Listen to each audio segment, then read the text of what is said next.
Hoy hablaremos de la masacre de Guarizata, el inicio de la Guerra del Gas.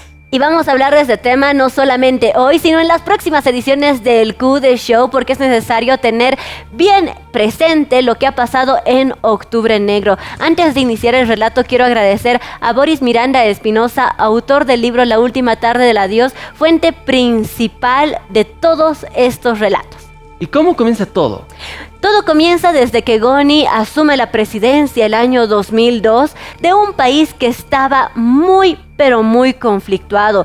Tanto Banzer como Tuto habían tenido ya muchos problemas por distintos sectores sociales que demandaban diferentes cosas, demandas que no fueron atendidas en su momento y que obviamente eran deudas pendientes para el actual gobierno, o sea, para el gobierno de Goni.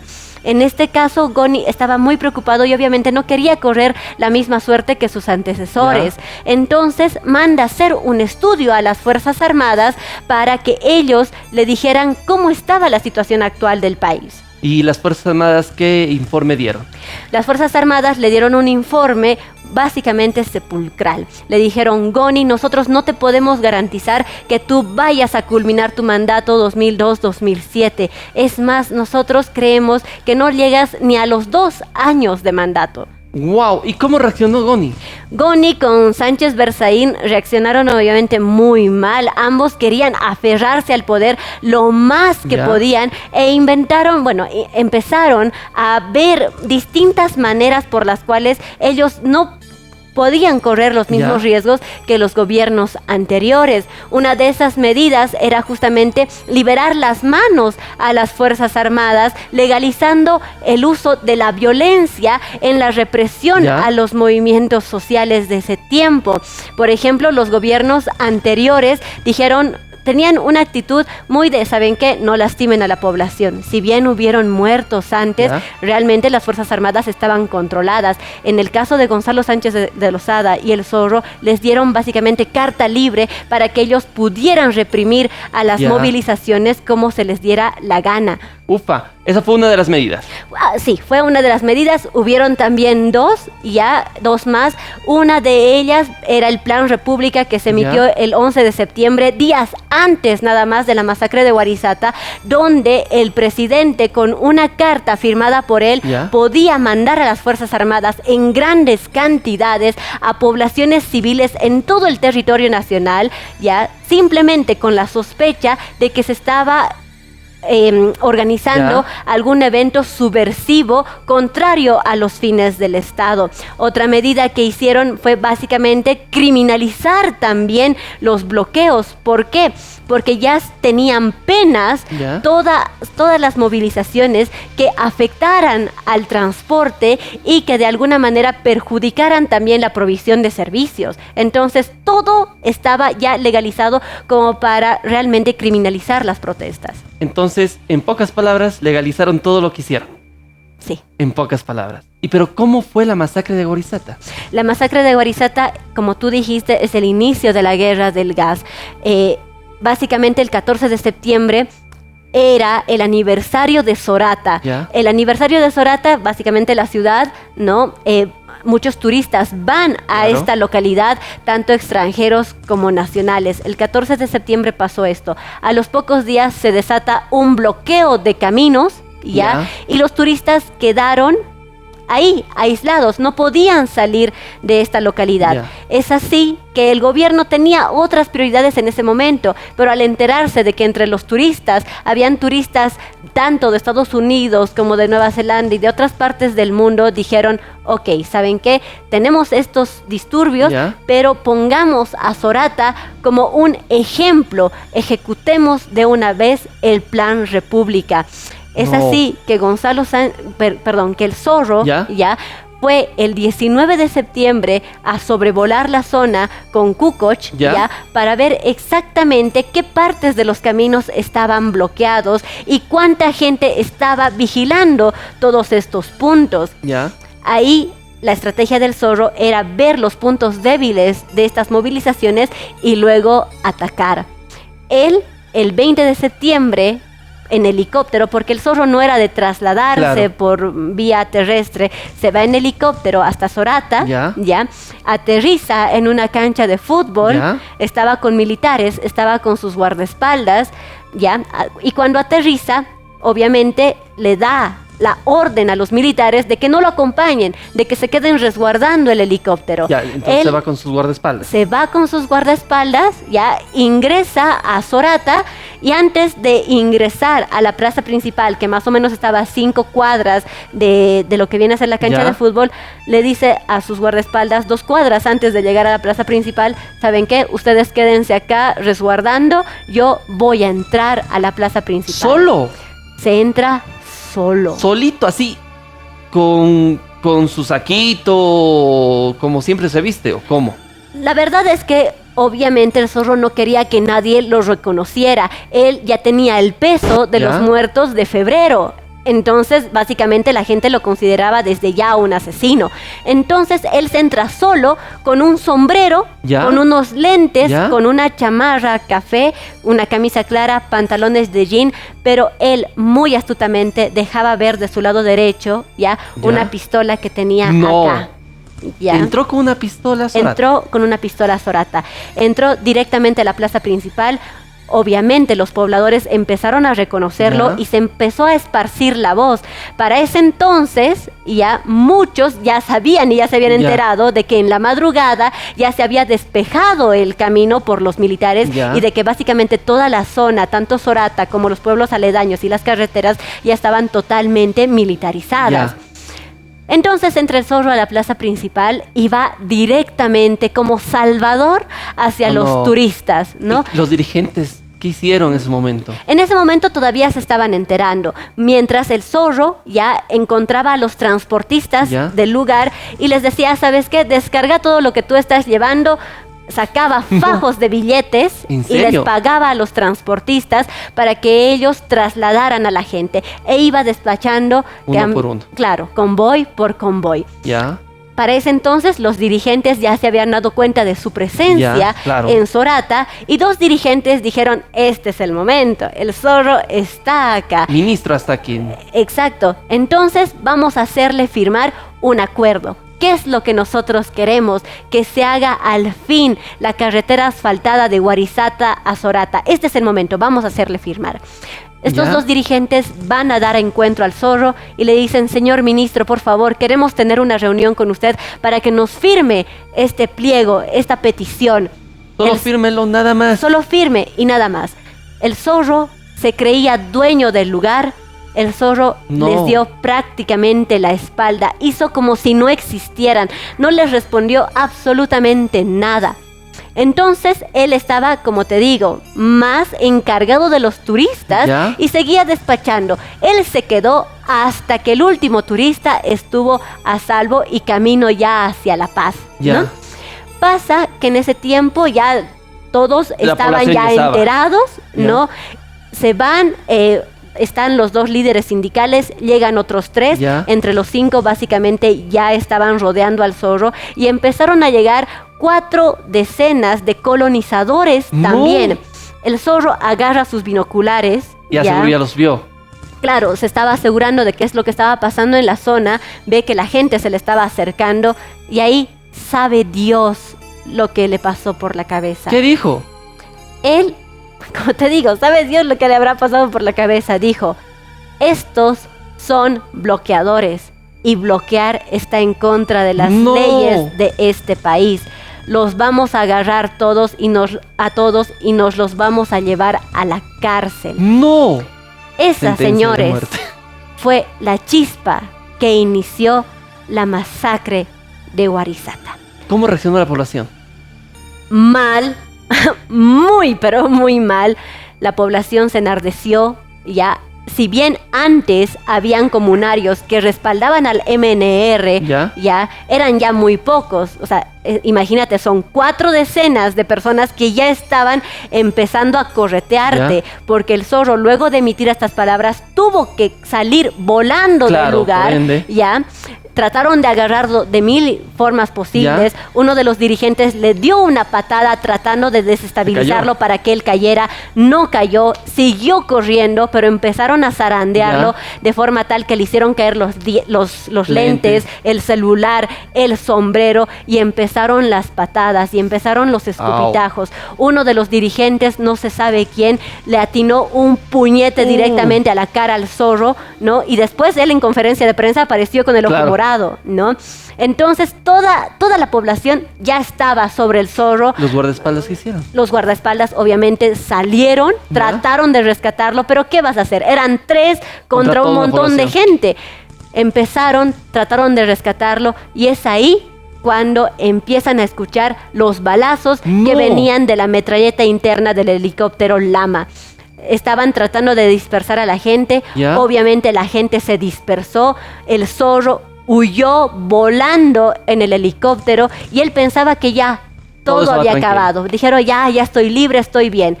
De repente recibe una llamada un militar que estaba con él en el helicóptero, y le dicen: ministro, han interceptado a los convoys con los turistas. Y volvemos con más del Q&A Show en el sector Realidad Perdida.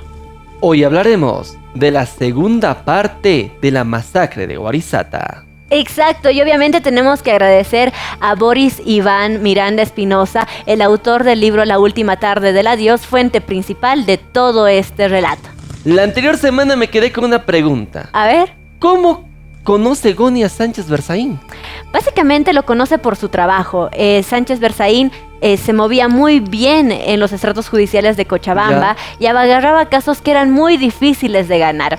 El zorro era muy de exprimir sus contactos al por mayor, le sacaba toda ventaja que podía, y por eso él ganaba juicios que otros abogados no podían ganar. Por eso la semana pasada yo te comentaba que le decían el chulupi, o sea, el zorro antes era el chulupi en Cochabamba, porque era colorado, ¿no? Y también por sucio, porque no es que se manejaba por toda la ética como tal, ¿no? Con la ética profesional que correspondía. De esa manera, su reputación hace que tanto su bufet como él se hagan cargo de los asuntos judiciales de Comsur, la empresa minera de Gonzalo Sánchez de Lozada. Entonces, ganando casos, ganando todas sus controversias, él llegó a ser el hombre de la mano derecha de Goni. Ahora, es algo bien interesante porque si bien Goni lo veía como el hombre imprescindible, el zorro no contaba con la aceptación del círculo familiar cercano a Goni. Muchos dicen que la esposa de Goni, de hecho, no lo quería al zorro. Pero básicamente por ahí lo empieza a conocer. Ahora sí, la anterior semana nos quedamos picados. Ya estaban dentro del helicóptero. Exacto, ya estaban levantando vuelo. Recordemos que antes de eso lo habían golpeado. Él también se había portado muy mal con los comunarios, y las metralletas del Lama que estaban dentro del Lama lograron dispersar a esa muchedumbre. Obviamente todo el pueblo de Sorata ya estaba enardecido, estaba enojado, y lo que ellos querían, su objetivo era defender el bloqueo. Ellos estaban súper enfadados porque los militares los habían pescado de sorpresa en la madrugada. Todo este plan se lo planificó una semana antes, y el plan como tal de desbloqueo inició a medianoche. A eso de las 5 de la mañana, los militares empezaron a entrar a la casa de los comunarios. ¿Por qué? Porque obviamente tenían que apresar a cualquier persona supuestamente revoltosa para tener un por qué habían intervenido esta localidad. Entonces entraron a las 5 de la mañana a cualquier casa que tenía la luz encendida, sacaban a los hombres, los golpeaban. Existían muchas mujeres que tenían las piezas dentales ya totalmente caídas porque las habían golpeado, y muchas cosas más. Entonces desde las 5 de la mañana empezó básicamente esto, y los comunarios estaban enojadísimos. Obviamente ellos querían responder a los militares con la misma moneda, porque el zorro les había faltado el respeto, ¿no? Y no habían conseguido nada de lo que estaban buscando. Empiezan ellos a bajar, a defender el bloqueo, se empiezan a comunicar entre ellos, y es ahí que dicen, ok, tenemos que parar el convoy a como dé lugar. Pero en contraparte, ¿cuál era la orden de los militares? ¿Qué tenían que hacer? tenían que despejar la carretera para que el convoy pudiera llegar sano y salvo directamente a La Paz. Entonces, unos querían bloquear, otros querían desbloquear y obviamente se armó la revuelta. Los militares para ese tiempo ya habían perdido, ya habían utilizado todos los balines de goma y existen relatos de cómo una vez que el helicóptero del Zorro empieza a despegar, seguramente les llegó la orden de que ya no tenían balines y empezaron con sogas a bajar bolsas negras con armamento netamente de guerra. Mientras tanto, los comunarios se defendían con lo que tenían: piedras, dinamitas y fusiles Mausers que muchos de ellos habían logrado tener desde la Guerra del Chaco. Lo que pasa es que el Zorro empieza a volar, empieza a dirigir todo desde el aire, ¿no? Y empieza a descargar todo lo que él tenía dentro del helicóptero.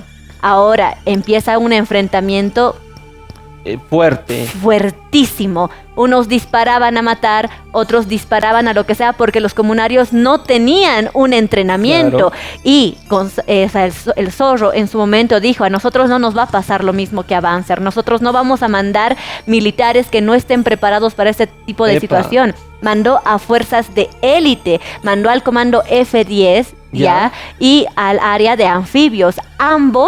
Ambos escuadrones totalmente especializados para combatir guerras. Entonces estaba preparado para matar. Para matar. Uno de los soldados en sus declaraciones dice que el Zorro mandó la orden de disparar a todo lo que se moviera. Es por eso que las balas iban perdidas por todo lado, herían a gente, mataban a gente, pero no solamente eso, mataban también a animales, a ganado, a perros, ¿no? Ahí justamente tenemos la situación de que balas perdidas fueron las que asesinaron a las distintas víctimas, tanto del camino, en todo el camino, desde Sorata hasta Huarizata. El convoy ya estaba ahí dentro, pero ¿qué era lo que pasaba también dentro del convoy? Tú estás supuestamente seguro de que vas a llegar a la ciudad de La Paz sano y salvo, pero empiezas a ver piedras que te están llegando de todo lado, balas que empiezan a correr, tú escuchas el helicóptero volando. Era un escenario de guerra fatal. ¿Y qué hicieron los del convoy? Dentro del convoy habían militares ya, pero también estaban los turistas rescatados. Turistas que no todos eran personas mayores, habían también niños. Entonces los militares empezaron a gritarles a los pasajeros: pongan a los niños en el piso, tírense todos al piso y tapen a los niños con frazadas para que no les llegue nada. Mientras tanto, una señora que estaba dentro del convoy escucha cómo Sánchez Berzaín daba la orden de: coronel, dispare, coronel, siga disparando. A él ya no le importaba cualquier baja que pudiera existir. Los comunarios se veían totalmente replegados porque eran Mausers contra metralletas y armamento de guerra. O sea, era una batalla totalmente desigual. Entonces, ¿qué es lo que hicieron los comunarios? Dijeron: tenemos que aprovechar nuestro punto fuerte, que era conocer su terreno.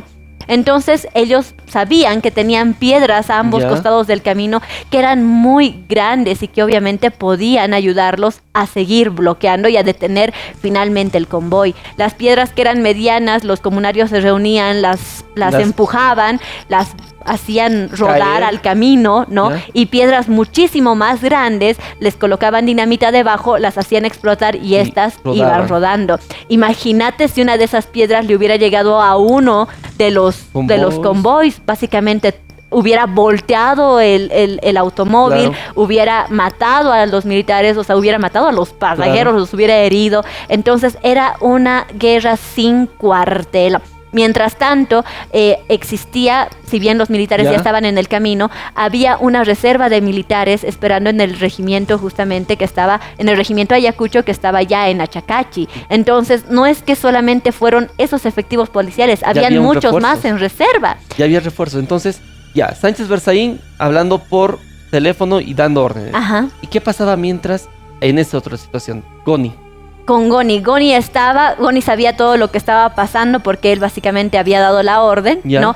Él se mantenía en constante comunicación con el Zorro le llamaba: mira, esto está pasando. Entonces él estaba muy bien informado, él estaba básicamente en la casa presidencial escuchando todo lo que sucedía. Pasa que los comunarios dijeron: ok, ¿saben qué? La curva entre Sorata, ¿no? y Huarizata es nuestra oportunidad perfecta para detener el convoy. salen los comunarios jóvenes del cuartel de Calachaca y con piedras y con Mausers y con toda su fuerza logran detener el convoy. De esa manera ellos ya estaban ingresando, pero los militares tuvieron los refuerzos que estaban pidiendo y se armó nuevamente la guerra. Antes de eso ya había muerto la primera víctima de la guerra del gas, y en este tiroteo fuertísimo que hubo entre las personas del lugar y los militares, fue que fallecieron las 4 otras víctimas. Entonces ya eran 5. Ahí hablamos de la historia de Marlene. Las balas estaban disparadas por donde sea. En una de las declaraciones que se está dando en el juicio que se está desarrollando, uno de los que estaban participando en el operativo dice que el zorro les dijo: no solamente disparen a lo que se mueva, ¿para matar? Disparen también a las casas y a las ventanas de las casas. Entonces, varias balas iban directamente a casas, y es ahí donde fallece Marlene. La madre de Marlene había dado a luz un día antes más o menos. Entonces ella estaba con dolores del posparto. El padre tuvo que salir, dejó a Marlene al cuidado de su madre, y es ahí cuando Marlene dice: ¿por qué hay tanto ruido? Se acerca a la ventana y le llega la bala directamente a ella. Ahí es lo que pasa con la muerte de Marlene. Volvemos con más del QD Show en el sector Realidad Perdida. Hoy hablaremos de la tercera parte de la masacre de Warisata. Y con esto estaríamos terminando esta parte de la historia. Agradecemos, como en todas las oportunidades, a Boris Iván Miranda Espinosa, el autor del libro La Última Tarde del Adiós, fuente principal de este relato, que la hemos elegido, ¿por qué? Porque ha sido una investigación de muchísimos años, y él se ha encargado de recolectar varios testimonios que tal vez muchos de nuestros televidentes nunca habían escuchado en ningún medio de comunicación. Él lo que hizo fue escuchar más de 70 relatos y ir compaginando todos estos para generar un relato que es el que en este momento les estamos presentando. La semana pasada terminamos justamente con la muerte de Marlene, ¿verdad? La muerte más sentida, porque sin duda alguna en ninguna guerra quieres ver a niños afectados y en situaciones pero tan lamentables como esta, ¿no? A esa hora, más o menos, cuando Marlene murió, había fallecido horas antes también el señor Demetrio Curaca, de 62 años de edad. Ya eran las 2 primeras víctimas de esta guerra del gas. Eran aproximadamente las 4:30 de la tarde cuando ella falleció. El operativo se había iniciado en las primeras horas de ese día, en la madrugada, y básicamente el operativo ya se estaba desarrollando, todavía no acababa. Seguían en la confrontación tanto los militares, los policías con los pobladores. Pero ¿qué es lo que sucede acá? Un fenómeno que sin duda se tiene que saber. ¿Qué pasó? Obviamente las Fuerzas Armadas ya sabían el desastre que se estaba realizando. El zorro estaba en el helicóptero básicamente dando órdenes tanto a las personas del convoy como a los militares y a los policías que estaban fuera. Entonces él dice: no, acá tenemos que hacer algo. Las Fuerzas Armadas en su momento le piden al zorro impunidad. Recordemos el Plan República, recordemos las otras medidas que se habían tomado, y la impunidad básicamente se les quitaba, se les daba al tener una nota del presidente de Goni firmada diciendo que esto tenía que llevarse a cabo. Entonces, a eso del mediodía, mientras el zorro estaba en el helicóptero, se comunicó muchas veces con Goni diciéndole todo lo que estaba sucediendo. Se comunicó con los allegados a Goni, ¿para qué? Para dictarle una orden de intervención. El desastre de la guerra ya estaba desatada y él empezó a dictar por celular la orden de intervención. Horas más tarde, después de que ya estaban estas 2 personas muertas, recién Goni firmó ese acta de intervención, dando como motivo que las Fuerzas Armadas habrían descubierto que había un foco guerrillero gestándose en estas poblaciones. Después de que todo ya había pasado, después de que ya habían víctimas fallecidas. Entonces no había nada, no había papeles para Todavía no, actuar. Recién luego, después del mediodía, mucho después del mediodía, recién tenían la nota. Con esa nota obviamente prosiguieron con todo el plan, pero ya con la impunidad puesta, ¿no? Y empezaron a correr a todos los pobladores hacia los cerros. Los pobladores trataron de huir, obviamente se tiraban al río, se ocultaban, empezaban a correr donde sea, pero trataban de salvar su vida. Murió el señor Demetrio, murió Marlene y luego de eso murieron 4 personas más. Los militares buscaron por horas, hasta muy entrada la noche, a ver a quién más podían apresar, a quién más podrían encarcelar. Ya no había absolutamente nadie y en la noche se replegaron al cuartel. Al día siguiente, ya tú veías ese campo de batalla y podías ver miles de cascos de bala, podías ver miles de latas de gas lacrimógeno, habían cientos de heridos, decenas de desaparecidos y obviamente las 6 víctimas fatales que fueron encontrando los cuerpos porque muchos habrían muerto no defendiendo el bloqueo, sino porque estaban pasando por ahí en circunstancias en las que no se veían envueltos o como parte de esto. La gente enardecida por la falta de escrúpulos del Zorro, por todo lo que se estaba viviendo, empezó a quemar muchas, pero muchísimas instalaciones. Quemaron el hotel de donde se rescataron los turistas, quemaron todas las instituciones de autoridad que existían en los pueblos, quemaron el Banco Prodem en ese momento. ¿Por qué? Porque se creía que el Zorro estaba dando órdenes desde ahí al inicio. Pero nadie pensaba que estaba desde el helicóptero. No, de hecho, ¿te acuerdas que en un punto de la historia el Zorro estaba en la plaza principal?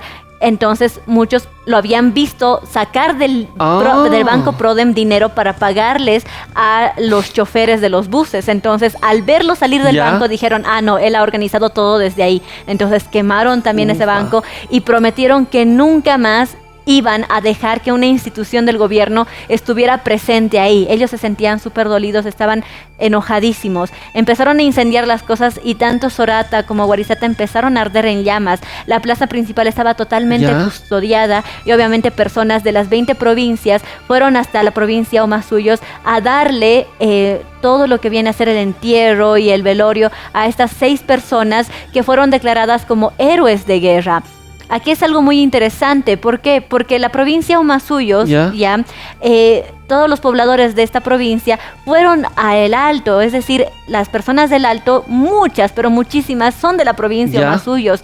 Entonces, personas del Alto se dieron cuenta de todo lo que estaba pasando acá, se comunicaron y todo eso, y empezaron a saber qué es lo que había sucedido. Los militares en la noche les cortaron a los pobladores todo lo que era luz y teléfono, entonces los dejaron incomunicados, pero aún así se dieron las formas, ¿no?, de dar a conocer todo esto. Y ahí es donde ya se une el Alto a la lucha. Ahí es donde el Alto se une a la lucha porque obviamente se vieron afectados, sus familias las familias fueron afectadas y dijeron, perfecto, nos unimos a la lucha y esto va a ser una guerra no solamente de ustedes, sino del Alto también. ¿Qué es lo que pasa paralelamente mientras se llevaba a cabo la masacre? Felipe Quispe, junto a los 2,000 campesinos que estaban en la radio San Gabriel, empezaron a tener un diálogo con otras personas del gobierno, con otras personas, con otros ministros, pero al mismo tiempo la otra parte del gobierno estaba masacrando a la gente. Felipe Quispe obviamente se dio cuenta de esto y dijo, no es posible que nos hagan esto, nos han traicionado, esto ha sido una mentira, solamente existen derechos humanos para las personas blancas. Es ahí ya con el Alto unido a la lucha y con un Felipe Quispe y muchas personas más dolidas en un sentimiento muy profundo porque la masacre fue grande, fue fuerte, que ahí de una vez por todas detona la guerra del gas.